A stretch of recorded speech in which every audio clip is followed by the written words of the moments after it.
What's up, guys? I hope that you're having an awesome day today. Thank you so much for joining me for this video. What we're going to be talking about is stress and weight gain and why this awfulness happens to us. I've totally had it happen to me, and so that's why I feel passionate about talking to you guys about it today.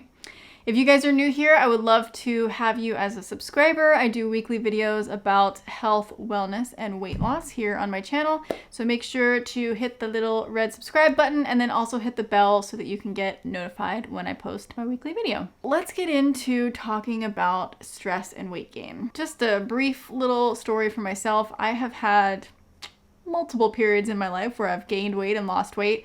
The most recent one was definitely from stress, and I gained, I think it was about 30 pounds. You know, I've talked about it before, and some people were like, oh, you didn't gain that much weight. It's like, you know, it's all relative to what you are personally used to. And for me, I consider like an uncomfortable amount of weight gain, like is if you are having to buy a totally new wardrobe because you just don't fit in your clothing anymore and you just don't feel like yourself, you don't look like yourself, and you don't feel happy about it. Today we're going to talk about the icky weight gain, and in particular related to stress. Cortisol is our friend, but it can also not be our friend sometimes.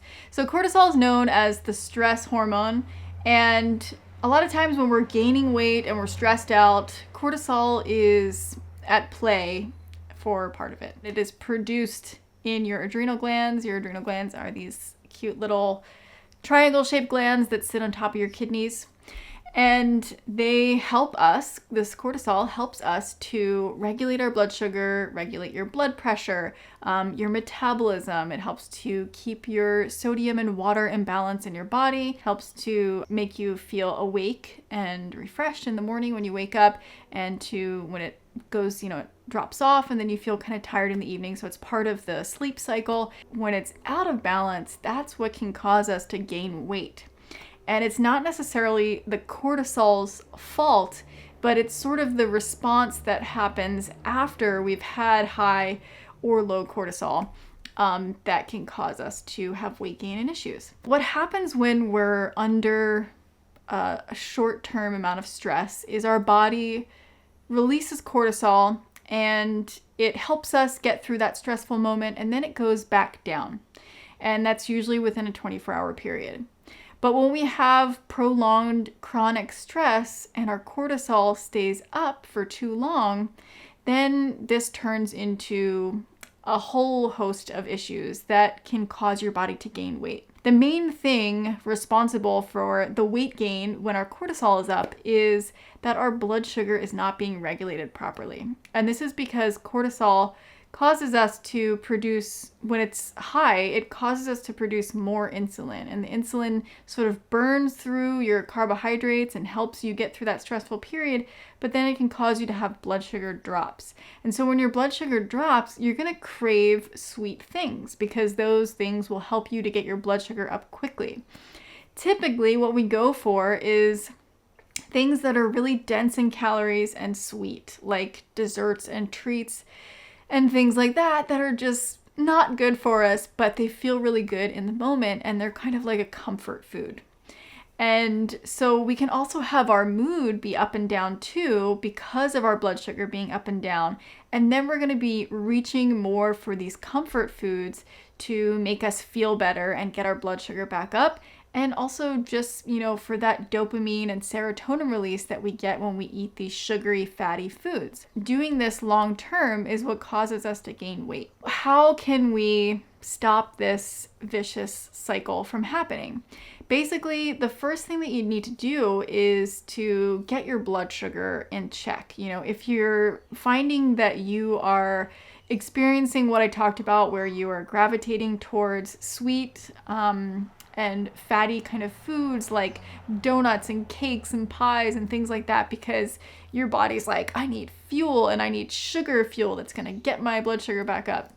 Or if you're craving a lot of coffee, and if you're needing these sugary things to keep your energy up throughout the day, then we need to find a better way for you to regulate your blood sugar. So the first thing that you want to do is to remove those things that are causing your blood sugar to be even harder to regulate, which is the fat-sweet combo. So take out all of those desserts and either completely remove, or I would say just severely reduce the amount of coffee that you're drinking, because that can also contribute to the blood sugar issues that you're having. Once you remove that stuff, which is agitating the problem, you want to incorporate as many healthy foods as you can. You want to really focus on getting great fats, healthy fats that have a lot of omegas in them. Omega-3, 6, they're both very important. A lot of people are focusing on the omega-3s, but if you have too many omega-3s and not enough omega-6, that's a problem too. So get a lot of good healthy fats, lots of vegetables, and I would keep the fruits to just ones that are less sweet, at least for that time period. Don't eat too many bananas, don't eat too many dates. Fruit obviously is really amazing because it does naturally have a lot of stuff in it that does help to regulate your blood sugar. But when you're dealing with chronic stress and you're depleted of a lot of minerals, it can be harder to regulate your blood sugar than normal. What is happening long term if you're starting to feel really burnt out? You can sometimes feel like you have adrenal fatigue. And what adrenal fatigue is, it can be like a whole host of different things kind of manifesting to just cause you to not produce enough cortisol. So when that cortisol is spiked for a very long time, and then you're having these blood sugar issues and your body is just sort of depleting itself of all of these nutrients, then you can kind of experience what is called adrenal burnout. And it's really just that your body has burned through all of your nutritional stores and it just doesn't have the ability to produce enough cortisol. Now, there's different things that can cause adrenal fatigue, whether it's your pituitary gland not regulating hormone secretion, but that's a completely different topic. So what we're talking about is mainly just the cortisol and stress related stuff. So like I was saying, get your diet in check, regulate your blood sugar. Talk to your doctor about incorporating whatever nutritional supplements you need to support your body. This may also be a time for not being on really exclusive diets. You have to eat what you need to eat in order to get the nutrition that you need. And so I don't want to say that you have to eat an exclusively plant-based diet or raw food diet or anything like that. You got to eat what you need to eat to regulate your blood sugar, just get those nutrient stores back up.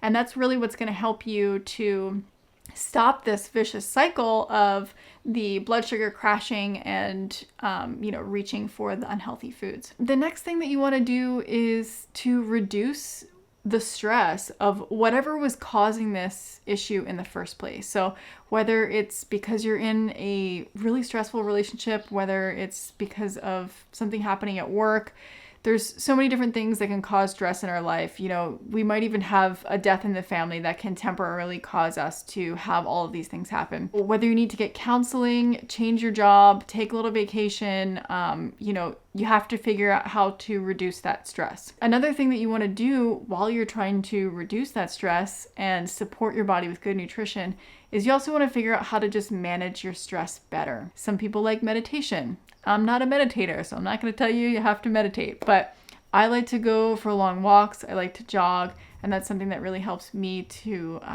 feel more relaxed and reduce my stress. Just doing things that you enjoy, whether it's reading a book, getting out in nature, really start to make time to do the things that you love so that you can build these happy moments back in your life and not just be in a vicious cycle of depression and weight gain and feeling exhausted. Something that I've incorporated in the past few years in my life that I think is massively beneficial, and I never really truly understood why everybody was telling me to do it until I did it myself, was it was just doing yoga. I always just thought, it's this silly woo-woo fad thing, but honestly, doing yoga really does help to reduce stress, and it's a nice time to have for yourself and have some personal space where you're not even necessarily reflecting. You're kind of just in the moment.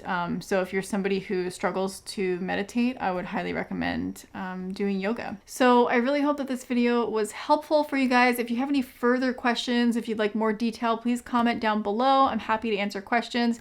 As I've said, I experienced a bit of this myself, and so I feel really passionate about helping people through this process, and I would love to be able to help people stop their weight gain if it is stress related, or to reverse some of the issues that are causing it to happen. So thank you guys so much for watching, and I will see you in next week's video. Take care.